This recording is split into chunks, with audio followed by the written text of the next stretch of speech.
Pada bagian kedua ini, kita akan membahas mengenai penentuan requirement solusi. Berikut adalah gambaran checklist penentuan requirement solusi.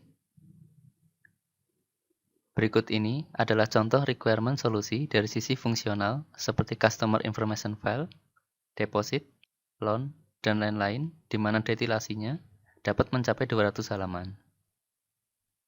Selanjutnya, kita akan membahas mengenai justifikasi.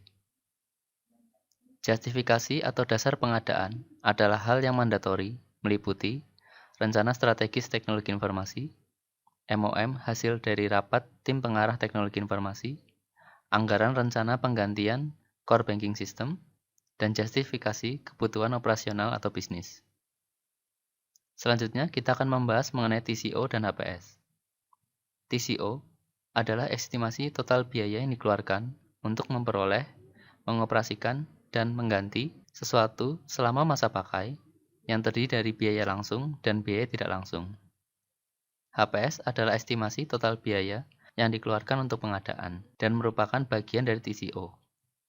Perbandingan besaran antara HPS dan TCO bergantung pada skema pengadaan perusahaan. Masa pakai atau lifetime dalam perhitungan TCO core banking idealnya adalah sekitar 5 hingga 10 tahun. Berikut adalah parameter TCO yang dibagi dalam 3 kelompok, yaitu biaya pengadaan, biaya rutin, dan biaya penyesuaian. Dari biaya pengadaan, yaitu biaya untuk hardware dan software, data cleansing, pembangunan dan instalasi, dan lain-lain. Dari biaya rutin meliputi biaya lisensi tahunan, maintenance, training rutin. Sedangkan dari biaya penyesuaian meliputi biaya penyesuaian komponen, biaya downtime, dan biaya pengubahan. Selanjutnya, kita akan membahas mengenai estimasi dari TCO.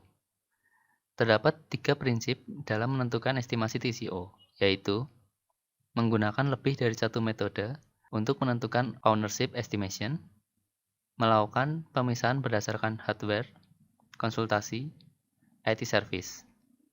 Karena core application harus melalui pembahasan di KPTI atau persetujuan direksi.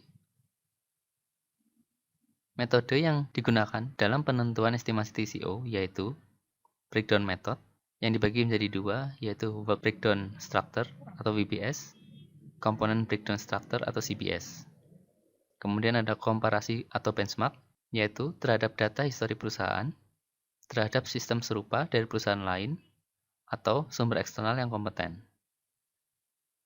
Ada juga expert judgment, yaitu untuk sistem inovatif atau baru, untuk kondisional di mana tidak ada harga pembanding, untuk kondisional di mana deviasi dengan pembanding terlalu besar.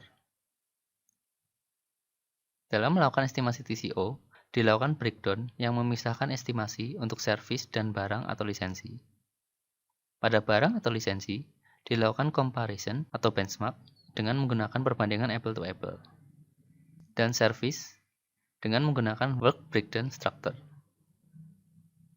Berikut adalah perbandingan apple to apple yang berbasis sistem, yaitu dengan menggunakan sistem yang sama, penentuan parameter haruslah mencerminkan fungsi, kapasitas, dan kinerja sistem, memberikan valuasi pada setiap parameter, dan dengan didasarkan pada perbandingan parameter, harga dapat ditaksir.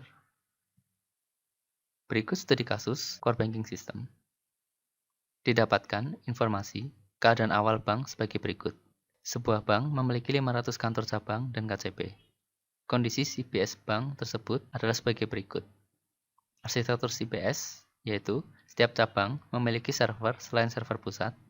Source code dan pemahaman CBS dipegang oleh vendor. Platform CBS berupa client server. Server pusat menggunakan AS400 yang proprietary. Terdapat banyak kebutuhan dari bisnis yang tidak dapat dipenuhi dengan cepat karena harus selalu berkonsultasi dengan vendor. Implementasi harus dilakukan ke seluruh server cabang sehingga membutuhkan waktu yang lama. Bank berencana melakukan migrasi dengan kriteria sebagai berikut. Seluruh fungsi existing terpenuhi oleh CBS baru. Arsitektur CBS terpusat tanpa server cabang. CBS menggunakan teknologi web-based. Source code diperoleh sehingga CBS dapat dikembangkan secara mandiri. Platform berupa open platform. Didapatkan TCO apabila tidak mengganti CBS yaitu sebesar 9.840.000 US dollar. Sedangkan apabila dilakukan migrasi CBS, TCO yang didapat sebesar 6.760.000 US dollar. Berikut adalah rangkuman dari materi sesi tambahan ini, yaitu feasibility, justifikasi, dan analisis TCO merupakan 3 langkah kunci agar pengadaan migrasi benar-benar proper dan governance. Feasibility migrasi core application harus benar-benar komprehensif. Justifikasi adalah disesuaikan dengan kebijakan IT governance. Keputusan pengadaan migrasi sebaiknya mempertimbangkan TCO sehingga akan mengurangi hidden cost dan unpredictable cost pada masa berikutnya. Pada sesi tambahan ini, kita akan membahas mengenai migrasi core banking system. Diambil sebuah studi kasus di mana sebuah bank akan melakukan pergantian core banking system karena CBS yang ada sudah tidak dapat ditingkatkan lagi, sehingga tidak dapat mendukung sepenuhnya perkembangan bisnis. Kemudian, dilakukan feasibility study untuk menentukan perlu atau tidaknya melakukan migrasi. Pertama, dilakukan deskripsi terhadap manfaat dan implikasi migrasi dari CBS. Dimulai dengan manfaat dari aspek people, di mana SDM IT akan memperoleh fungsional CBS yang lebih lengkap, dan SDM kantor bank akan dapat bekerja lebih efektif dan efisien dalam melayani nasabahnya. Dari aspek proses, deskripsikan bahwa daya saing bank akan meningkat sesuai visi dan misi bank, kebutuhan bisnis akan terfasilitasi, dan kebutuhan bisnis yang akan datang dapat segera terpenuhi dengan SLA yang jelas. Manfaat migrasi yang didapat dari aspek teknologi adalah kemudahan dalam mengembangkan karena menggunakan open platform, teknologi baru yang didukung oleh vendor, kapasitas dan performansi yang didapat akan lebih baik, dan konfigurasi yang lebih sederhana dan powerful. Sedangkan untuk deskripsi implikasi dari migrasi didapatkan bahwa dari aspek people, SDM IT yang terlibat dalam migrasi sangatlah banyak, training akan dilakukan secara menyeluruh, dan SDM pengguna CBS sangat banyak. Dari aspek proses, implikasi migrasi meliputi kegiatan operasional dan bisnis akan terganggu, dokumen SOP yang akan direview karena perbedaan sistem, dan dari aspek teknologi meliputi konfigurasi ulang terhadap sistem lain yang tetap digunakan, penyesuaian bandwidth jaringan, penyesuaian server yang dibutuhkan. Selanjutnya adalah membuat analisis kesiapan organisasi yang dalam studi kasus ini dicontohkan sebagai berikut. Jumlah personel yang terlibat sangat banyak, diperlukan penetapan organisasi khusus untuk melakukan migrasi sehingga jelas tanggung jawabnya. Kesiapan organisasi ini meliputi teknis dan non-teknis. Diperlukan koordinasi dengan user atau pengelola sistem lain yang akan terintegrasi dengan CBS sehingga memudahkan untuk konfigurasi ulang baik secara teknis maupun bisnis. Selanjutnya, dilakukan identifikasi resiko kegagalan migrasi beserta penyebabnya, seperti yang dicontohkan pada tabel berikut, di mana terdapat 7 resiko kegagalan dan 3 penyebab kegagalan tersebut. Kemudian, melakukan mitigasi resiko kegagalan yang dalam contoh ini yaitu memastikan kesesuaian administrasi, memastikan fungsional GPS pada TOR dapat dipenuhi, memastikan kemampuan melakukan integrasi dengan sistem lain, memastikan ketersediaan kesiapan infrastruktur, memastikan kesiapan SDM untuk berinteraksi dan mendukung migrasi CBS, memastikan vendor memiliki pengalaman terkait dan SDM yang kompeten yang dituangkan dalam dokumen penawaran, dan dengan memperhatikan aspek seperti dasar kebutuhan migrasi, deskripsi manfaat dan implikasi migrasi CBS, kesiapan organisasi, analisis dan mitigasi resiko migrasi, maka dapat disimpulkan bahwa migrasi core banking system ini layak untuk dilakukan. Apa itu core banking system? Core banking system dapat dirangkum sebagai sistem komputer yang menyediakan integrasi terpusat dari fungsi operasional inti bank.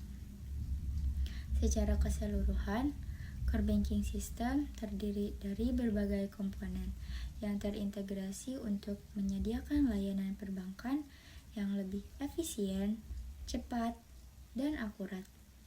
Komponen-komponen ini bekerja bersama untuk mengelola operasi inti bank dan menyediakan layanan perbankan yang berkualitas tinggi kepada nasabah.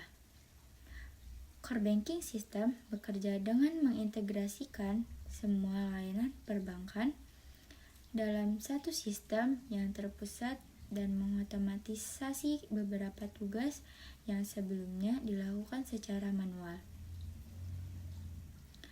Dalam melakukan ini, core banking system mempercepat proses bisnis, meningkatkan efisiensi dan memungkinkan bank untuk memberikan layanan perbankan yang lebih baik kepada nasabah. Adapun fungsi core banking system adalah melayani seluruh nasabah untuk kebutuhan antara lain deposit uang, funding, dan lending. Fungsi ini sama seperti fungsi banking. Selain itu, core banking system bertugas merekam semua transaksi dalam rekening nasabah, baik berupa tabungan, pinjaman, KPR, dan transaksi pembayaran nasabah yang mempunyai transaksi macet juga terekam dalam sistem ini. Kemudahan yang diberikan core banking system tidak hanya dirasakan lembaga perbankan, para nasabah juga diuntungkan mengingat sistem tersebut. Penawaran kebebasan pilihan untuk transaksi sampai selesai dengan prosedur yang mudah. Untuk bank berskala besar, fungsi ini jelas membantu. Sebab mereka memegang nasabah dalam jumlah banyak dan transaksi yang ditangani pun harus dilaksanakan dalam waktu cepat. Selain itu, core banking system ini berfungsi untuk mengintegrasikan semua transaksi ke dalam satu sistem dengan cepat dan real time sehingga Anda tidak perlu memperoleh deposit dan penarikan uang di cabang yang sama.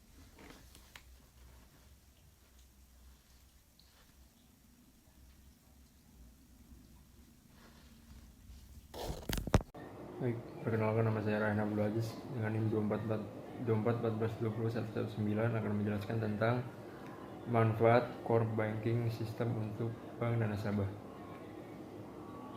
Manfaat core banking system untuk bank ada yang pertama, efisiensi operasional yang lebih tinggi. Dengan adanya core banking system, semua transaksi yang dilakukan oleh nasabah dapat diproses secara otomatis dan dalam waktu nyata atau real time.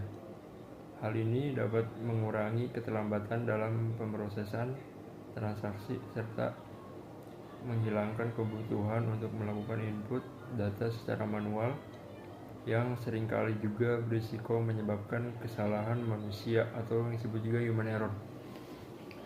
Sebelum sistem ini diterapkan, transaksi harus diverifikasi dan dimasukkan ke dalam sistem secara manual yang tentunya memakan banyak waktu dan tenaga kerja.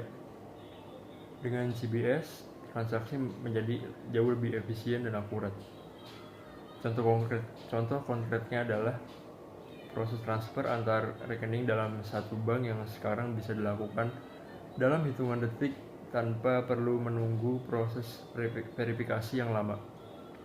Hal ini tentunya dapat meningkatkan kepuasan nasabah serta mempercepat alur transaksi di dalam bank itu sendiri. Yang kedua, keamanan data yang lebih baik dan lebih terjamin. Keamanan dalam dunia perbankan merupakan prioritas utama. Dengan menggunakan core banking system, semua data yang tersimpan dalam sistem akan dienkripsi dengan teknologi tinggi untuk mencegah akses ilegal dan melindungi informasi nasabah dari potensi ancaman keamanan. Sistem ini juga memiliki berbagai metode autentifikasi berlapis, seperti penggunaan one-time password atau yang disebut juga OTP, autentifikasi biometrik, serta sistem pemantauan transaksi secara real-time yang mampu mendeteksi aktivitas mencurigakan dan mencegah potensi penipuan atau pencurian data oleh pihak yang tidak bertanggung. Hal ini tentunya memberikan rasa aman yang lebih besar bagi bank dan juga bagi nasabah yang menggunakan layanan tersebut. Yang ketiga, mempermudah dan mempercepat pengembangan produk baru. Dengan sistem yang sudah terintegrasi dan otomatis, bank dapat dengan mudah menambahkan berbagai fitur baru tanpa harus mengubah seluruh infrastruktur IT mereka. Sebelum adanya CBS, setiap kali bank ingin meluncurkan layanan atau produk baru, mereka harus melakukan perubahan besar dalam sistem yang memakan waktu yang lama. Kalau sekarang, bank bisa dengan cepat mengembangkan layanan seperti mobile banking, dompet digital, ataupun fitur pinjaman online yang hanya dengan cara melakukan pembaruan di dalam CBS. Misalnya, bank yang ingin meluncurkan fitur pembayaran QR Code tidak perlu membangun sistem baru dari awal. Cukup melakukan integrasi dengan sistem yang sudah ada dalam CBS. Yang keempat, kepatuhan regulasi yang lebih mudah dan akurat. Lembaga perbankan harus selalu mematuhi regulasi yang ditetapkan oleh otoritas keuangan di setiap negara. Dengan CBS, bank dapat menyusun laporan keuangan dan transaksi secara otomatis hingga lebih akurat dan sesuai dengan regulasi yang berlaku. CBS juga memungkinkan bank untuk dengan cepat menyesuaikan sistem mereka apabila ada perubahan regulasi tanpa harus melakukan perubahan besar pada operasional perbankan. Selanjutnya ada manfaat core banking system untuk nasabah. Yang pertama, akses layanan perbankan 24/7 tanpa batas waktu dan tempat. Dengan CBS, nasabah dapat mengakses rekening mereka kapan saja dan di mana saja tanpa harus datang langsung ke cabang bank. Hal ini memungkinkan mereka untuk melakukan berbagai transaksi dengan lebih mudah dan praktis. Sebelum adanya sistem ini, nasabah harus mengunjungi cabang bank untuk melakukan transaksi seperti transfer uang, pembayaran tagihan, ataupun sekedar mengecek saldo rekening. Sekarang, semua itu bisa dilakukan melalui mobile banking atau internet banking kapanpun dan dimanapun. Contoh, jika seorang nasabah ingin membayar tagihan listrik tengah malam, ia bisa melakukannya dengan mudah tanpa harus menunggu jam operasional bank keesokan harinya. Yang kedua, transaksi yang lebih cepat, mudah, dan nyaman. Dengan CBS, proses transaksi menjadi jauh lebih cepat karena semuanya dilakukan secara otomatis dan tanpa perlu diintervensi manual dari petugas bank. Nasabah tidak perlu lagi mengantri di bank hanya untuk melakukan transaksi sederhana seperti transfer atau pembayaran tagihan. Semua dapat dilakukan dengan beberapa kali klik di aplikasi mobile banking. Bahkan transaksi lintas cabang juga menjadi lebih mudah karena semua data tersimpan dalam satu sistem terpusat, sehingga nasabah bisa mendapatkan pelayanan yang sama di seluruh cabang tanpa harus mengurus ulang dokumen atau data mereka. Dan yang ketiga, akses yang lebih mudah ke berbagai layanan keuangan. Core banking system memungkinkan bank untuk menyediakan lebih banyak layanan finansial kepada nasabah mereka, seperti pinjaman online, tabungan digital, investasi, dan layanan lainnya. Dengan adanya sistem yang sudah terintegrasi, nasabah bisa lebih cepat mendapatkan persetujuan pinjaman atau mengakses layanan keuangan lainnya karena semua data mereka sudah tersimpan dalam satu sistem terpusat. Contohnya, jika seseorang ingin mengajukan pinjaman secara online, sistem CBS bisa langsung menganalisis data nasabah dan memberikan keputusan dalam waktu singkat tanpa perlu verifikasi manual yang memakan waktu berhari-hari. Yang keempat, keamanan yang lebih baik untuk dana dan data pribadi nasabah. Selain melindungi data bank, CBS juga membantu melindungi data pribadi nasabah dari ancaman peretasan ataupun penipuan. Sistem ini juga sudah dilengkapi dengan berbagai fitur keamanan seperti deteksi transaksi mencurigakan, pemblokiran otomatis jika terjadi aktivitas tidak biasa, serta autentikasi ganda untuk memastikan transaksi dilakukan oleh pemilik rekening yang sah. Contoh, jika kartu ATM seorang nasabah hilang, dia bisa langsung saja memblokirnya melalui aplikasi mobile banking dalam hitungan detik tanpa harus datang ke bank untuk melaporkannya. Jadi, secara keseluruhan, core banking system ini dapat memberikan manfaat yang sangat besar, baik untuk bank maupun untuk nasabah. Bank juga dapat menjadi lebih efisien dalam operasionalnya sehingga lebih aman dalam pengolahan data, serta lebih fleksibel dalam pengembangan produk baru. Sementara itu, nasabah dapat mendapatkan layanan perbankan yang lebih cepat, nyaman, dan aman.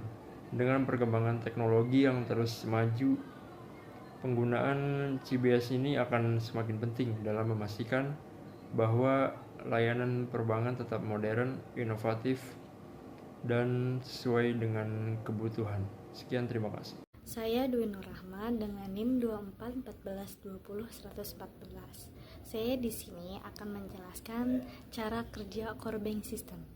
Secara sederhana, core bank system bekerja dengan cara 1. Pengumpulan data. Core bank system mengumpulkan informasi tentang pelanggan dan rekening mereka, termasuk saldo, transaksi pinjaman, dan produk keuangan lainnya. Data ini disimpan dalam database terpusat yang dapat diakses oleh semua cabang. Yang kedua, ada pemrosesan transaksi. Ketika nasabah melakukan transaksi, misalnya transfer uang, penarikan tunai, atau pembayaran tagihan, core bank system memproses transaksi tersebut dan memperbarui data rekening yang relevan. Pemrosesan ini dilakukan secara real time sehingga perubahan pada rekening langsung tercermin di semua sistem bank. Yang ketiga, integrasi layanan. Core bank system mengintegrasikan semua layanan bank dalam satu sistem terpusat. Ini memungkinkan bank untuk memberikan layanan yang konsisten dan efisien kepada nasabah di semua saluran, seperti saluran cabang, ATM, online banking, dan lain-lain. Yang keempat, pelaporan dan analisis. Core bank system menghasilkan laporan keuangan yang membantu bank memantau kesehatan keuangan mereka, termasuk laporan harian, mingguan, dan bulanan. Core bank system juga dapat digunakan untuk menganalisis data transaksi dan mengidentifikasikan tren atau pola yang berguna bagi bank. Yang terakhir, yang kelima, yaitu keamanan dan kepatuhan. Core bank system biasanya dilengkapi dengan berbagai mekanisme keamanan seperti enkripsi data dan autentikasi 2 faktor untuk melindungi data nasabah dan memastikan kepatuhan terhadap regulasi yang berlaku di sektor perbankan.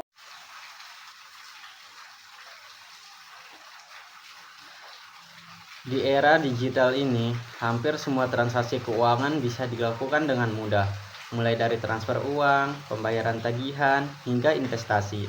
Tapi, pernahkah kamu berpikir bagaimana semua itu bisa berjalan dengan cepat dan aman? Jawabannya ada pada Core Banking System atau CBS. Sistem ini adalah jantung operasional bank yang memungkinkan kita untuk bertransaksi kapan saja, di mana saja, tanpa harus datang ke kantor cabang. Namun, di balik kemudahan ini, ada banyak tantangan terutama dalam hal keamanan data dan kepercayaan nasabah. Itulah sebabnya Core Banking System harus mematuhi berbagai regulasi ketat dari pemerintah dan lembaga keuangan. Lalu, bagaimana regulasi ini bekerja? Apa saja aturannya? Dan bagaimana peran Core Banking System dalam dunia perbankan Indonesia? Yuk kita bahas lebih dalam video ini. Di era digital ini, perbankan terus berkembang dengan teknologi canggih. Tapi, pernahkah kamu bertanya-tanya, bagaimana bank bisa mengelola transaksi jutaan nasabah dengan cepat dan aman? Inilah core banking system, sistem inti yang menjadi jantung operasional perbankan. Tapi, sistem ini tidak bisa berjalan tanpa regulasi yang ketat. Di dalam video ini, kita akan membahas regulasi yang memastikan core banking system tetap aman, efisien, dan terpercaya. Apa itu core banking system atau CBS? Core banking system atau CBS bukan hanya sistem teknologi biasa. Ini adalah pusat dari seluruh aktivitas perbankan, mulai dari pencatatan saldo, transaksi nasabah, hingga pengelolaan data keuangan. Tanpa CBS, layanan perbankan seperti mobile banking, ATM, dan transfer antar bank tidak akan berjalan dengan lancar. Dalam dunia perbankan modern, core banking system memiliki beberapa fungsi utama, khususnya di Indonesia. Yuk kita bahas satu persatu. Fungsi core banking system di Indonesia. Yang ke-1 yaitu menyediakan layanan perbankan yang cepat dan mudah. Dulu, transaksi perbankan harus dilakukan secara manual dan memakan waktu lama. Dengan CBS, semua transaksi kini diproses dalam hitungan detik. Misalnya, saat kamu transfer uang melalui mobile banking, sistem CBS langsung mencatat perubahan saldo dan mengirim data ke bank tujuan. Di Indonesia, sistem ini sangat penting untuk mendukung layanan keuangan digital yang semakin berkembang. Yang kedua, memastikan keamanan dan kepatuhan regulasi. Keamanan menjadi prioritas utama dalam perbankan. Core banking system dirancang dengan teknologi enkripsi firewall untuk melindungi data nasabah dari serangan cyber. Regulasi keamanan CBS di Indonesia yaitu PBI nomor 2220 PBI 2020, Standar Keamanan Siber bagi Perbankan. POJK nomor 13 2020, Pengelolaan Risiko Teknologi dalam Perbankan. UU nomor 27 tahun 2022, Perlindungan Data Pribadi. Regulasi ini memastikan setiap transaksi di CBS terlindung dari ancaman siber dan kebocoran data. Yang ketiga, memudahkan integrasi dengan layanan keuangan lain. Di era digital, core banking system juga harus bisa terhubung dengan sistem lain seperti fintech, dompet digital, hingga layanan e-commerce. Itulah kenapa regulasi seperti POJK nomor 38 2016 tentang layanan perbankan digital sangat penting untuk memastikan bank bisa beradaptasi dengan ekosistem digital. Dengan sistem yang terintegrasi, kita bisa menikmati berbagai layanan keuangan dengan lebih mudah. Yang keempat, mendukung efisiensi dan transparansi perbankan. Selain memberikan kemudahan bagi nasabah, CBS juga membantu bank dalam mengolah operasional mereka. Misalnya, bank bisa mengakses laporan keuangan secara real time dan memastikan keseimbangan kas setiap hari. Regulasi seperti SEOJK nomor 21 2017 tentang tata kelola teknologi informasi mengharuskan bank untuk menggunakan sistem CBS yang transparan dan efisien. Yang kelima yaitu menjamin akses keuangan untuk semua masyarakat. Core banking system juga berperan dalam inklusi keuangan, yaitu memastikan semua orang bisa mendapatkan akses di layanan perbankan, termasuk di daerah terpencil. Dengan CBS, bank bisa menyediakan layanan digital yang lebih luas, sehingga siapapun bisa menabung, bertransaksi, dan mendapatkan pinjaman dengan lebih mudah. Tantangan-tantangan dalam implementasi core banking system. Meski CBS menawarkan banyak keuntungan, implementasinya juga menghadapi beberapa tantangan, seperti keamanan cyber, yaitu ancaman peretasan dan pencurian data, biaya tinggi, yaitu investasi dalam teknologi dan pelatihan karyawan, kompleksitas sistem, yaitu integrasi dengan berbagai layanan keuangan,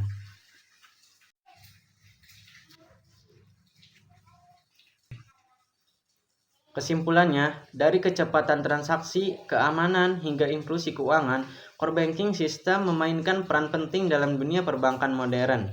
Regulasi yang ketat dari Bank Indonesia dan OJK memastikan sistem ini tetap aman, bisa terus berkembang. Jadi, dengan regulasi yang kuat, kita bisa menikmati layanan perbankan yang lebih aman, cepat, dan nyaman. Yuk, bagikan video ini agar lebih banyak orang paham tentang regulasi perbankan digital. Halo guys, Assalamualaikum warahmatullahi wabarakatuh.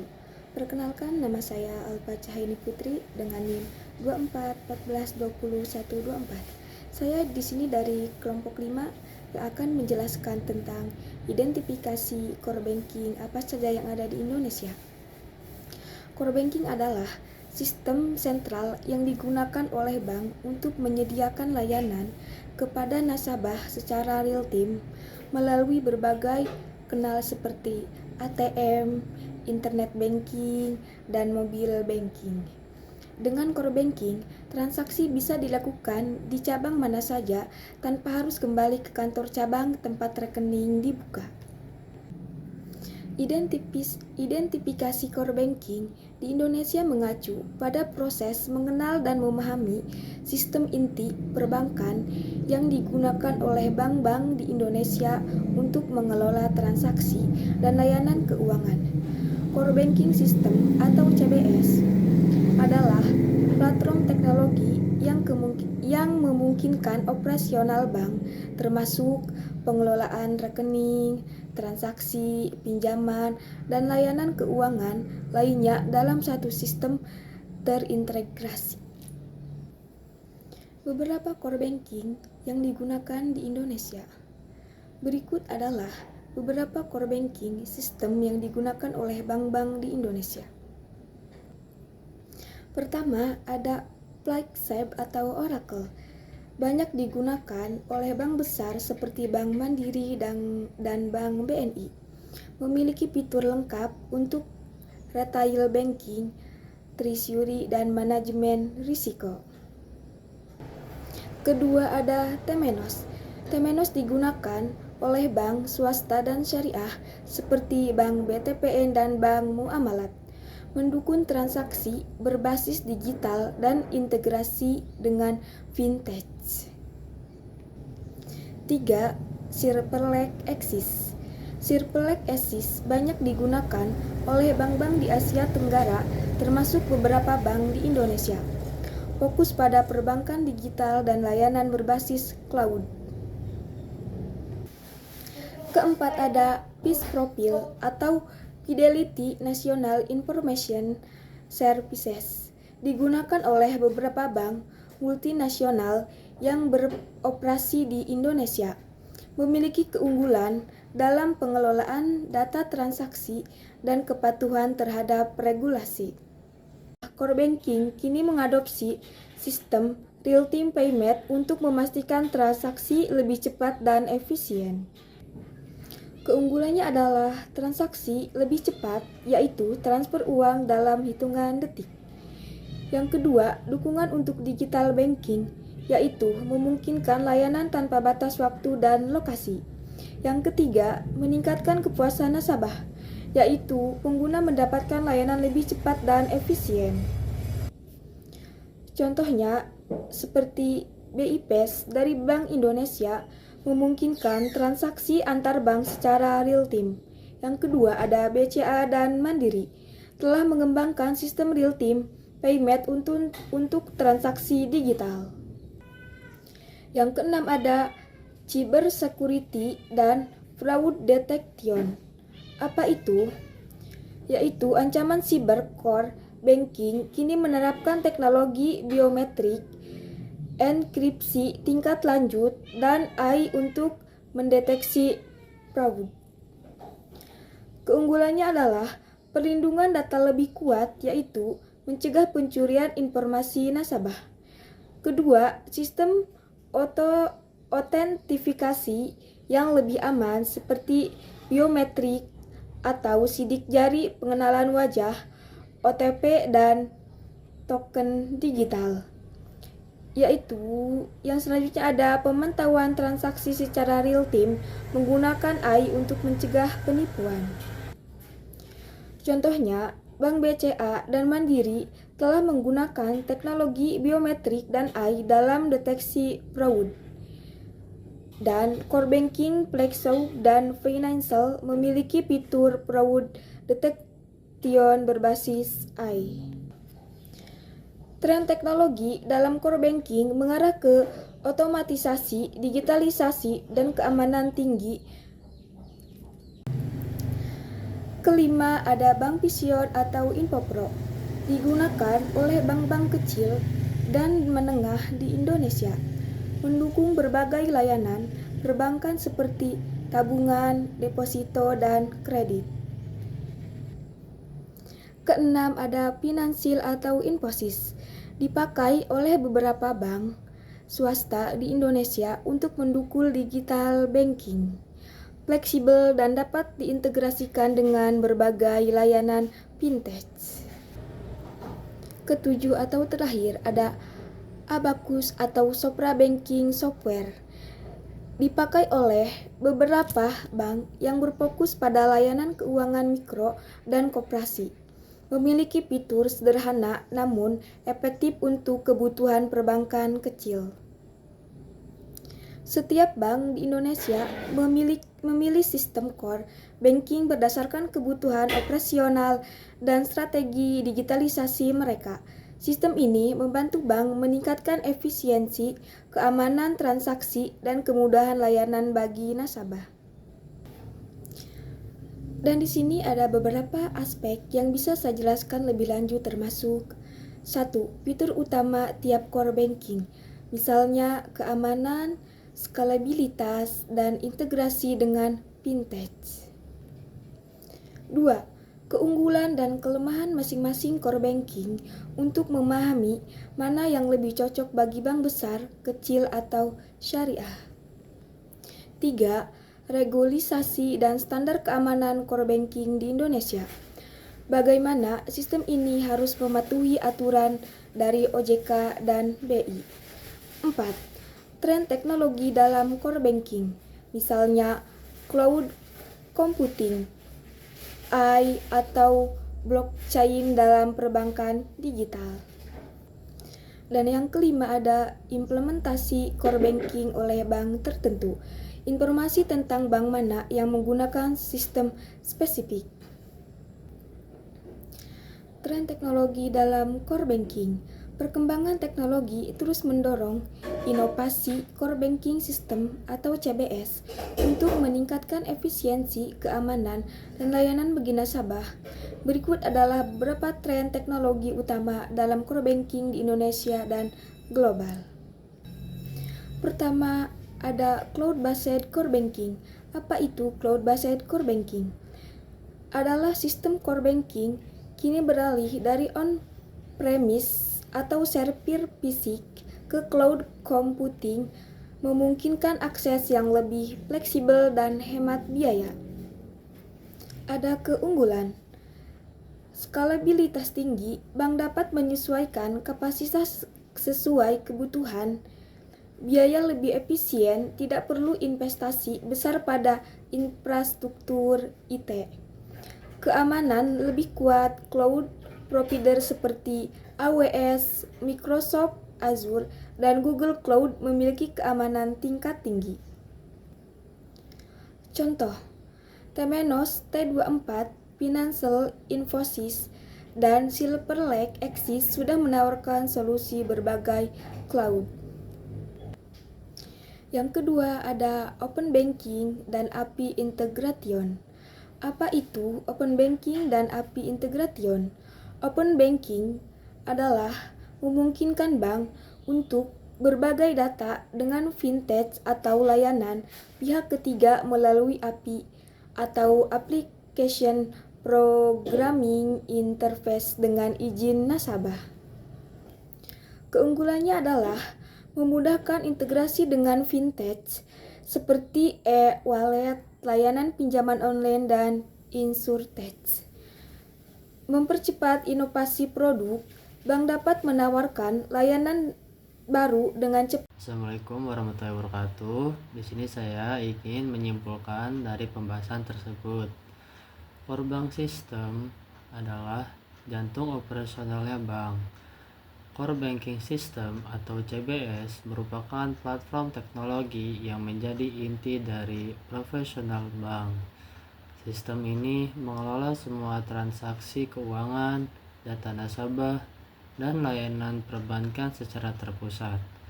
CBS memungkinkan bank untuk menyediakan layanan yang efisien, cepat, dan akurat kepada nasabah. Integrasi dan efisien. CBS mengintegrasikan semua layanan bank ke dalam satu sistem terpusat, sehingga memudahkan proses seperti pembukaan rekening, pengelolaan pinjaman, dan transaksi keuangan lainnya.